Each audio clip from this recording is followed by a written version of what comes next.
Hi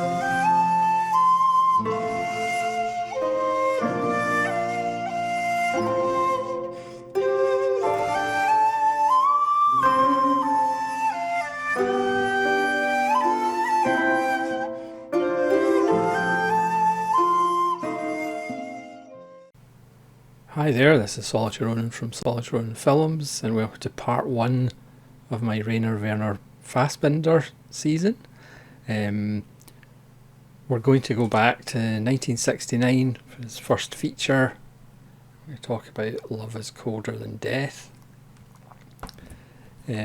starring himself and Uli Lommel, who was in a few Fassbinder films. Fassbinder did have a kind of core of actors.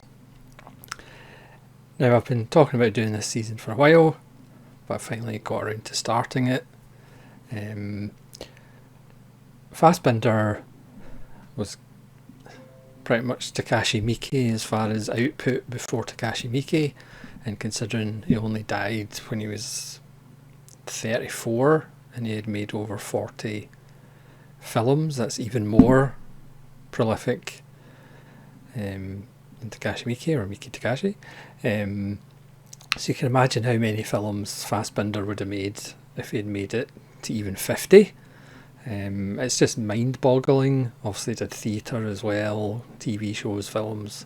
I don't know where he had the time to sleep and eat. Either that he was on a lot of amphetamines. So I've seen a couple of Fassbinder, World in a Wire, which I thought was good, not great, kind of two-part science fiction, even though it did kind of certainly have things in it that you would see cropping up in future science fiction films. And Lola, which I absolutely adored.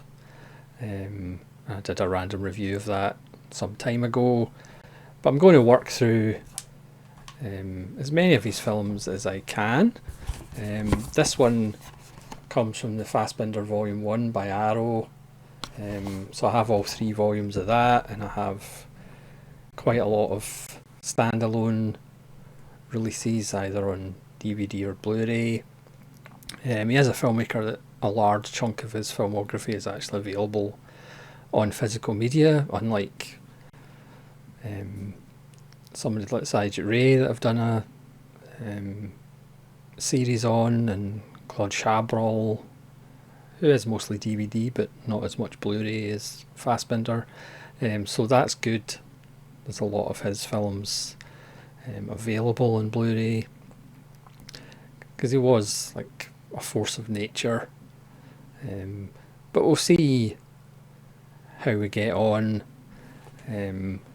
But certainly what I've seen so far, which is obviously a fraction of his work, I have liked, and in the case of Lola, I absolutely loved.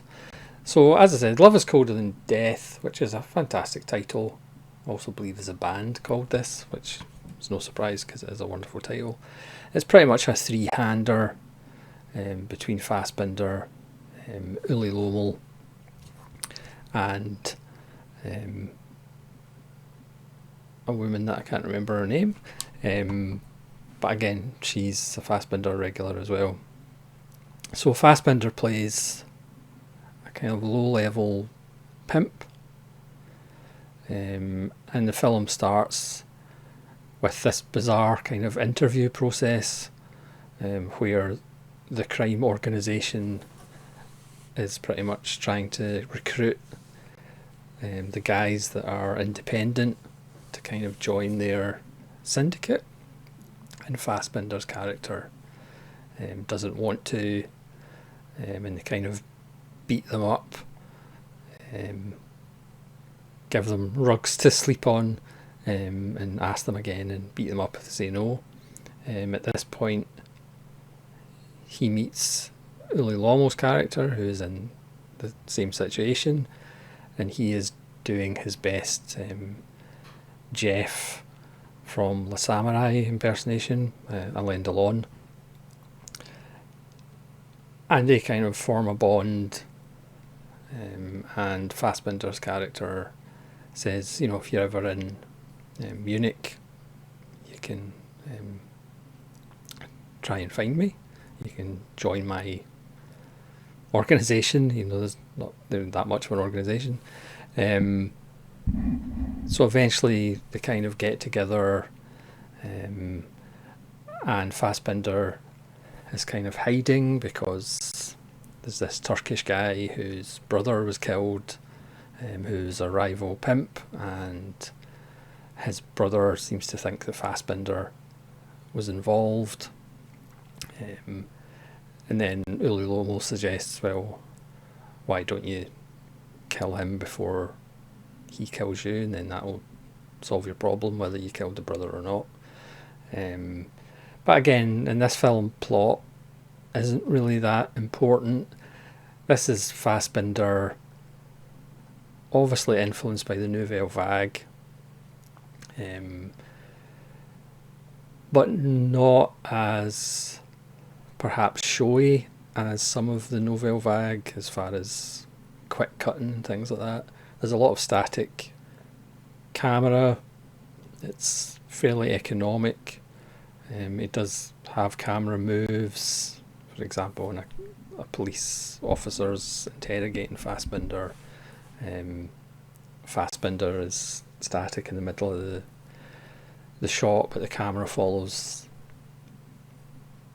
the detective up and down.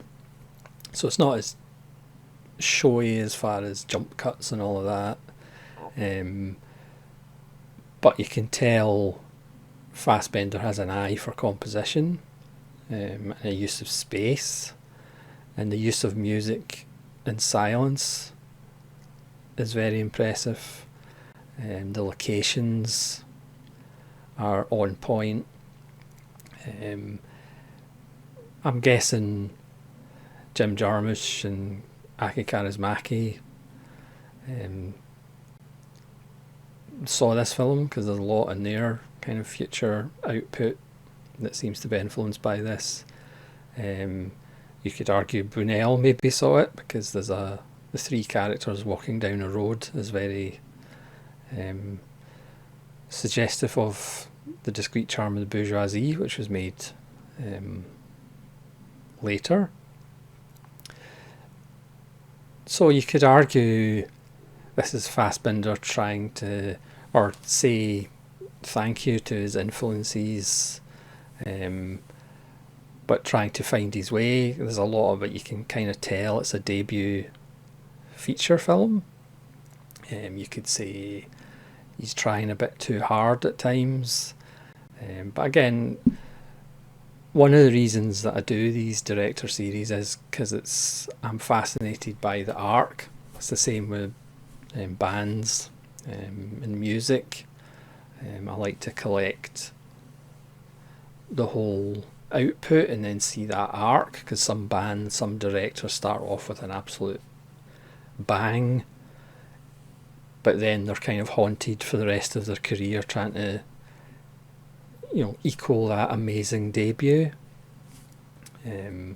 Whereas other directors, their early films, you're kind of seeing them finding their feet, finding their identity, and then their arc isn't more of an arc, it's more of a trajectory that just continues to go up until they hit that plateau of greatness or mediocrity, or whatever plateau they hit. So there's obviously cases of spectacular debuts like Orson Welles, and then perhaps fighting the rest of their career to equal that, or the one-shot wonder that starts with an absolute gem like Bruce Robinson with Whistle and I, and just never comes close, because all the elements just came together for their debut. You know, there are filmmakers that obviously spend years thinking about what their debut is, working on their debut, so by the time it actually gets to the screen, everything works, and then for the rest of their career it never quite equals that. So certainly with this one, I wouldn't even say it's rough around the edges, but it's certainly, it's the beginnings, and it's certainly looking backwards towards influences, but then obviously I would guess, considering the influence that he would have on others, there comes a point where Fassbinder becomes Fassbinder, and he starts influencing other people. So I wouldn't necessarily say Love is Colder Than Death is a great film by any stretch of the imagination, but it's certainly enjoyable. Again, the use of space, location, and you can tell that Fassbinder has a confidence as far as composition. He has a very good compositional eye. Uli Lommel's face and jaw, especially, there's lots of kind of close-ups right in his face, is stunning. He is doing his best, as I say, Alain Delon impersonation, with the chapeau and coat. It is somewhat spare. There's lots of white walls. At times it does look as though parts of it is on a stage, essentially. There's lovely little details. Again, the role of women in Fassbinder films we'll probably discuss as we move on. The woman here is one of Fassbinder's prostitutes, probably his favourite one, because every pimp's got a favourite prostitute, apparently. And she does kind of bring the two men together, and she has the power at the end of the film, I guess, or makes a decision at the end of the film that affects both characters. There is a reality to the way the film is shot, even though there's also an artificiality, if that makes any sense. The characters act as though they know they're in a film. There's a nice little set piece about how the three characters get a pair of sunglasses, because if you're doing this sort of film, the characters have to have sunglasses at some point. So it's a good, solid, enjoyable opener as a debut goes. Again, I wouldn't tell you to rush out and buy it, but it's certainly well worth a look as a filmmaker, just kind of showing off his influences or saying thank you to his influences. It is dedicated to Claude Chabrol and Eric Romer, so amongst others.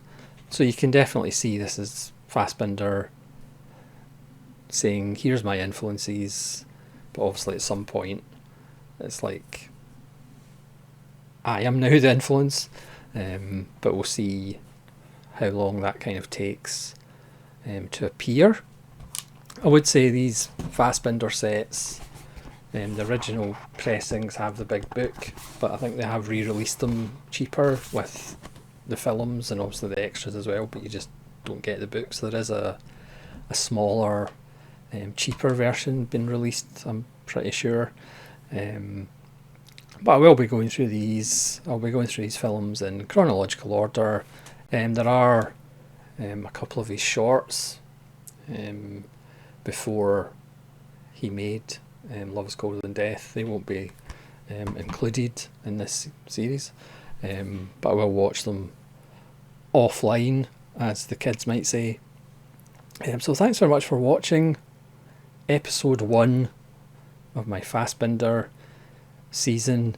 I did say I was going to focus on filmmakers with smaller catalogues, because obviously I did a Chabrol, which had quite a lot of episodes, and I did a Saizuri that had quite a lot of episodes. And I've started my Fassbinder, who will probably have 30 odd episodes, but never mind. Apart from anything else, it gives me a good excuse to actually watch these films that I've been wanting to watch for a while. Because as I said, I absolutely loved Lola, which I'll be rewatching for the series. But thanks very much for watching. Please let me know what you think of Love is Colder Than Death, and hopefully you'll join me for episode 2 of my Fassbinder season. So thanks very much for watching. This is Solitary Ronin from Solitary Ronin Films, saying farewell.